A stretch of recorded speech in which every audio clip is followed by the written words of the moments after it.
Now, had I been that boy's father, before this shit even went to court, the moment some asshole with a microphone from a news channel had stuck it in my face and asked me how I felt about this woman molesting my son, I'd have snatched that goddamn mic right out of his hand, looked at the camera and said, "My son is my hero."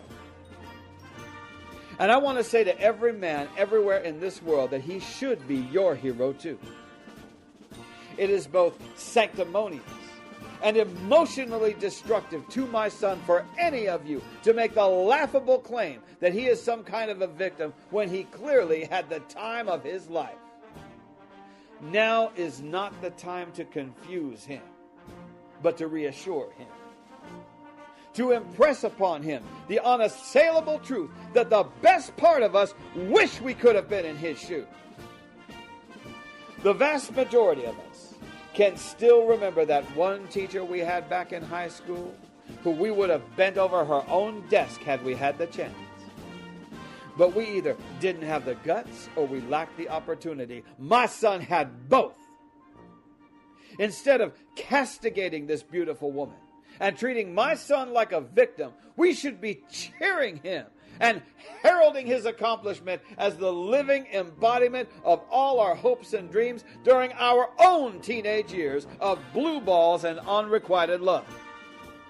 If this nation had any common sense, it would petition the United States Congress to order a sculptor to carve my son's face on Mount Rushmore, right beneath Teddy Roosevelt, the greatest Rough Rider of them all.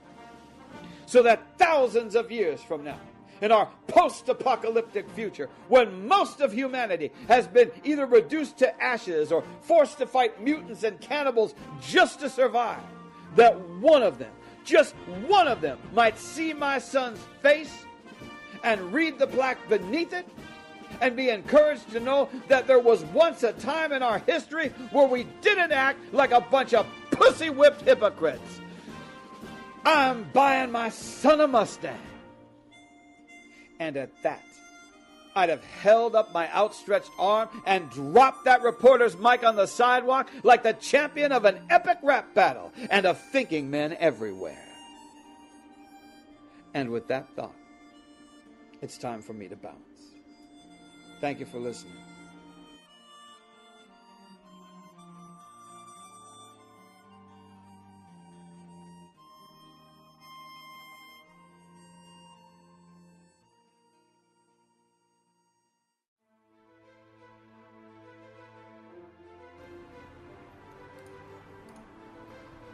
Yo, this is Seraphim.